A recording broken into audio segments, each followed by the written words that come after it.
ঘেটুটা যে কোথায় গেল। বলল, মা আমি আসছি। আসছি বলে ছিপটা হাতে করে নিয়ে চলে গেল নদীর ধারের দিকে। আমি শুধু ডাকছি, ঘেটু, ও ঘেটু, ঘেটু। ঘেটু তখন বলল, আসছি মা। ওই যে আসছি মা শুনলাম, তারপরে ডেকেই যায়, আর বাড়ির দিকে আসছে না। না পেরে আমি রেগে গিয়ে বললাম, ও ঘেটু,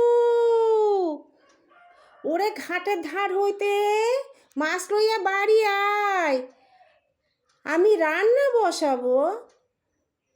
তাও ঘেটু শুনতে পেল না। তারপরে আমি আরও একটু জোরে বললাম, ও ঘেটু, ঘেটু, ওরে ঘাটের ধার হইতে মাছ লইয়া বাড়ি আয়, আমি তো রান্না চাপাবো। তখন ঘেটু বলল, আইতাছি মা, আমি আইতাছি। ঘেটু আসলো। যখন আসলো, ছিপটা হাতে করে নিয়ে আসলো বাড়িতে। আর দেখছি ঘেটুর হাতে ছোট্ট ঠিক এইটুকুনি একটা ব্যাগ ছিল। সেই ব্যাগে কতগুলো পুঁটি মাছ নিয়ে আসলো। এখন তো পুঁটি মাছের সময়, পুঁটি মাছ নদীতে ছিপ নিয়ে গেলেই পুঁটি মাছ হবে। কতগুলো পুঁটি মাছ নিয়ে, তখন ঘেটু বলছে, মা শিগগির এই মাছগুলো কাটো, কেটে আমার রান্না করে দাও। তখন ঘেটু আর ভাত খেতে বসলো না। বললাম, ভাত খেয়ে নে। না, বললো না, আমি এখন ভাত খাবো না, তুমি এই মাছগুলো কাটো, কেটে রান্না করো, রান্না করলে তারপরে সবাই মিলে আমরা একসাথে খাবো।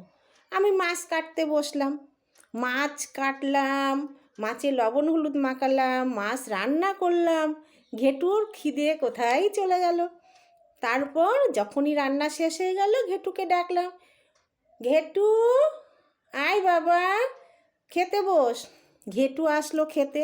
ঘেটুকে আগে খেতে দিলাম, ছোট তো, খুব যে বেশি তো না, এই 12-13 বছর বয়স ঘেটুর বয়স।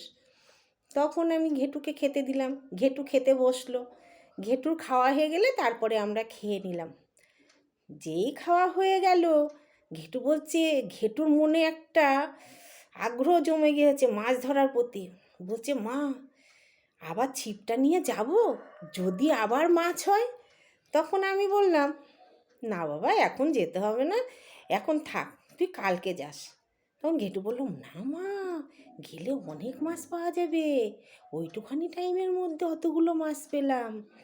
যাই মা, আস্তে আস্তে যাই, গিয়ে কয়েকটা মাছ ধরে নিয়ে আসি। ঘেটু আবার ছিপটা হাতে করে নিয়ে নদীর দিকে গেল মাছ ধরতে। আমিও আর বাধা দিলাম না।